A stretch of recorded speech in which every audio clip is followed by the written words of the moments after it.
na dyan ang automatically nominated duo, Shuvi and Bianca. Housemates, ngayong linggo sa kabuuan, ang bilang ng mga nominadong duo ay 3. Ibig sabihin, maliban kina Shuvi at Bianca, meron pang 2 duo na malalagay sa alanganin.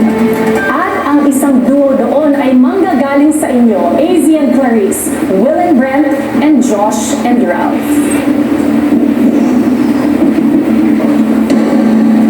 Sino nga ba sa mga kaduo ninyo ang hirap pa rin na bumuo ng koneksyon sa mga kasama? O di naman kaya ay masyado nang nagpapadala sa emosyon? O hanggang ngayon, hindi pa rin tumutulong sa gawaing bahay? Ang mga pangalan na aking babanggitin ang ikalawang duo na malalagay sa alanganin. At kayo yun.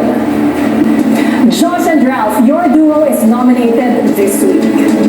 2 pangalan na lang at makukumpleto na ang listahan ng mga nominado. Ang ikatlong nominated duo ngayong linggo. At kayo yun. Cyril and Dustin, your duo is nominated this week. That means Vincent River, your duo is safe.